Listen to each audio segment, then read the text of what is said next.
The cost of living is just insane at the moment and our wages aren't keeping up. So to address the problem, Anthony Albanese supports lifting the minimum wage by 5.1%.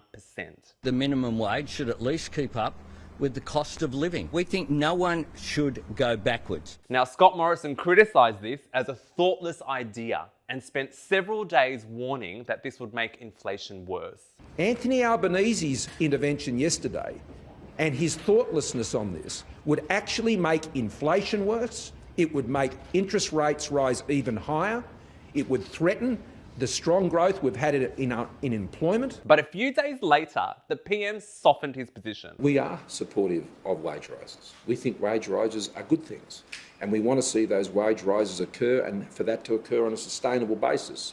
And the best way for that to happen is to get unemployment down, ensure our economy grows, and that businesses are succeeding, which enables them to provide sustainable wage rises for workers across this country. So Morrison does support wage growth, but not in the way Albanese is proposing. The PM just thinks that strong economic conditions and successful businesses will naturally trickle extra money down to workers. To be clear, neither Morrison nor Albanese has the final say on wages.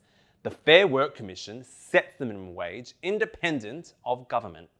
But they can influence the decision. So if Albanese wins and is openly supporting a minimum wage increase, that's pretty significant. So who's telling the truth here?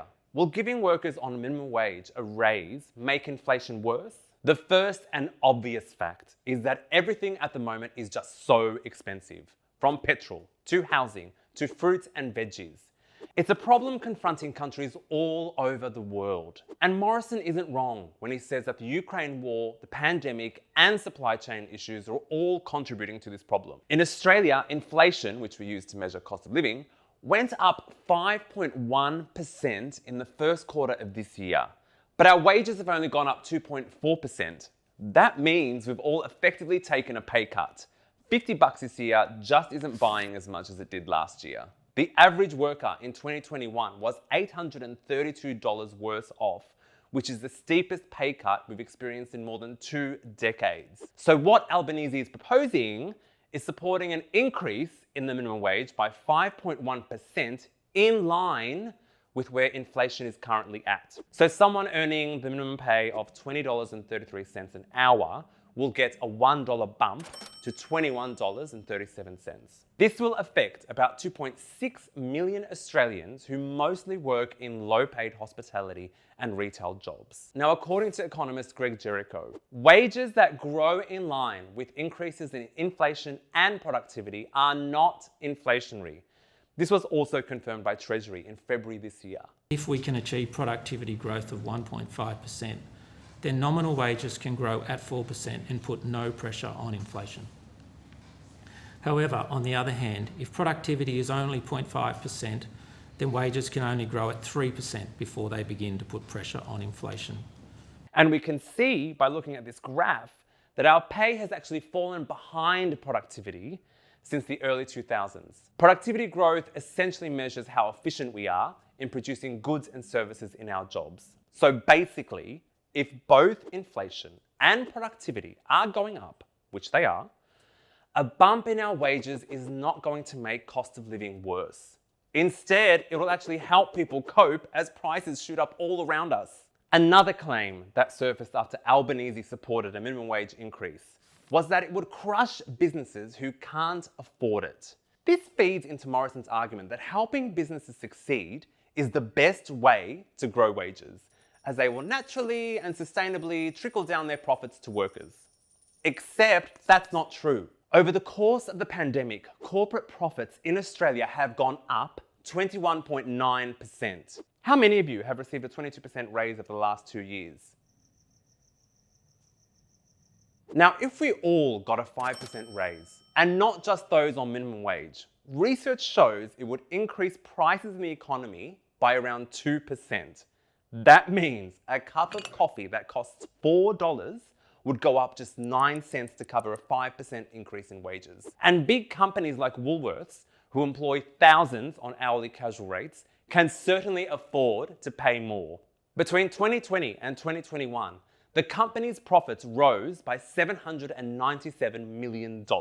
Now, if they paid their staff an extra 5%, it would have cost them only $430 million, meaning they could have paid their workers more and made a profit at the same time. Now, given that cost of living is all most people are talking about in this country, the PM came out and defended his government's record when it came to wages. Well, let me give you an example of our record on that. 7 out of the last 8 minimum wage decisions made by Fair Work ensured that the minimum wage rose faster than inflation. And real wages, since we came to government, for the minimum wage is actually lifted in real terms by 7%. But again, this isn't entirely right. The real minimum wage has only gone up 4.2% since the coalition came into power almost a decade ago, not 7%. And even if it was 7%, that's still a pretty poor number when you consider GDP, i.e. the size of the economy, grew 20.2% in the same time frame. In fact, as soon as the coalition won government in 2013, they actively discouraged the private sector from giving workers decent pay raises. Then Employment Minister Erica Betts warned of a wages breakout unless employers stopped caving into unions on pay. Except the data tells us that we haven't experienced anywhere near an explosion in our pay in the last decade. Actually, since the coalition came to power, the share of GDP flowing to workers has declined from 53.2% in 2013 to 50.6%. And since the pandemic started, the coalition government has frozen wage increases for public servants. That's a pretty big deal when you consider that the government is one of the biggest employers in the country. So to sum it all up, the economy has grown, cost of living has gone up, company profits have gone up, but our pay has not. And giving our lowest paid workers a $1 hourly raise is not, according to economists, going to make inflation worse. So is Morrison right? Will bumping the minimum wage 5.1% hurt inflation? The short answer, probably not. Thank you for watching this fact check. If you're enjoying the independent journalism we keep bringing you, please subscribe to our YouTube channel and download our app.